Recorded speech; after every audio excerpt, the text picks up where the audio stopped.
Grosse pince que tu es, voilà. C'est bon comme ça les micros? Aujourd'hui avec Fred Godard, grand réalisateur de sport à la télévision, on va évoquer différents sujets. Fred, quelle est la patte d'un réalisateur de sport? Je pense de nature, je suis sensible. Je suis dur comme ça, mais je suis quelqu'un de très sensible. Donc je pense que ça va se ressentir dans ma réalisation en fait. Moi ce qui m'intéresse c'est de retranscrire ce que font les acteurs, parce que on n'est pas maître du jeu, c'est eux qui le fabriquent. Et moi je dois retranscrire ce qu'ils fabriquent, et en essayant d'attraper l'émotion, un regard, une réaction, avec une image, parfois elle est muette ou parfois elle est avec du son. Et quand j'arrive à mixer les deux, alors j'estime que j'ai retranscrit ce que je filmais en apportant ce que les gens ne verraient pas chez eux. Cet esthétisme, il est important, mais est-ce qu'il faut être sportif pour savoir réaliser un match?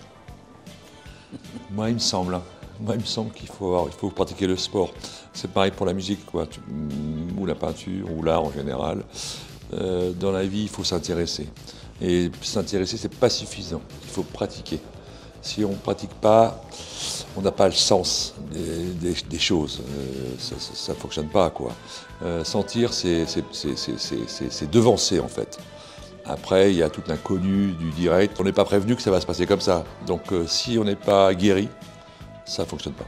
C'est bien d'avoir une grosse compétition, mais cette compétition, elle est financée. Il y a des partenaires. Est-ce qu'il y a des obligations contractuelles pour le réalisateur que tu es de les mettre en avant? D'abord, ça fait partie du jeu, puisqu'ils sont essentiels. Ça fait travailler énormément de gens en dehors et dans les stades. En filmant, j'essaye d'introduire dans les plans, autant que possible, ceux qui mettent de l'argent. Derrière l'écran, qu'est-ce qui se passe? Dans un cas, régie par exemple, combien de personnes? Un match du tournoi destination par exemple pour France Télévisions? Ça varie, tout compris, c'est au maximum, mais 150 personnes. Il y a la régie finale, il y a la régie du car, et maintenant les cars sont extensibles, ils ont des soufflets, donc c'est quasiment un appartement, un petit appartement. Enfin, moi quand j'étais étudiant, j'avais pas ça. Et donc du coup, dedans, on oscille entre 30 et 40 personnes. En sachant que tu as 15 ou 20 retours caméra devant toi? Alors sur les très grosses productions, on a entre 25 et 30 caméras, donc 30 retours, plus une douzaine de ralentis, donc 42 retours, plus un démode, plus les ordres de la régie finale, plus les ordres internes au car, plus les ordres externes au car avec le cadreur sur place.